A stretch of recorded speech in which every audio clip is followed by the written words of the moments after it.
Oo, ano kaya ako? So, nakita mo na ang results. Tapos binalita na, oh, lawyer ka na. Alam mo yung pakiramdam, yung talagang iyak na iyak ako yung walang tunog. Ganon.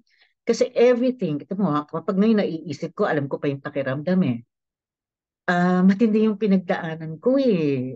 Ang ganda, siguro ngayon lang talaga. Sana noon pa, naisip ko, pero hindi. Bakit ngayon lang? Binitawan ko na to, ayoko na, sumuko na ako. But there was something na, in a span of an hour lang na nakasama ko ang mga bata yun, ang mga abogado,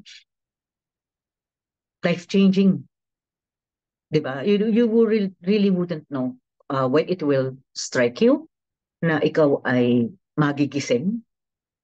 And kinangan lang, when it strikes you, pagtuunan mo talaga ng atensyon, panahon, pagsisikap, para makamit mo yung gusto mo. And that's what happened.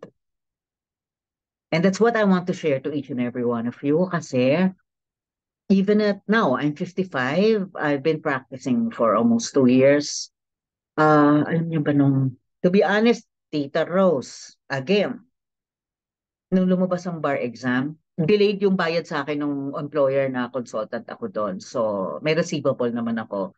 But you know how much was in my wallet? Nung withdraw ko na lahat ng laman ng bank account ko. 5,000. So, lahat sinasabi, uy, libre ka, man libre ka naman. Siyempre, pumasa ka.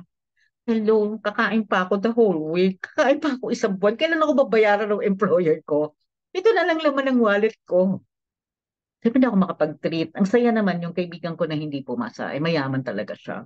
Siya yung nag-treat, di ba? Hindi na nga siya pumasa, siya pa nag-treat, di ba? So, ganun katindi. Ganun katindi.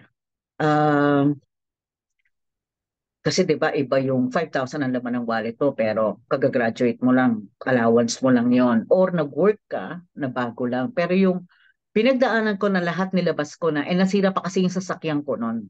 At least may sasakyan ako, pwede ko ibenta, 'di ba? Pero syempre kailangan ko rin ng sasakyan. Ganun katindi. And looking back, naisip ko, dapat yata noon pa ako bumalik eh kasi I really enjoy what I'm doing right now. Palagi akong nasa side ng defense.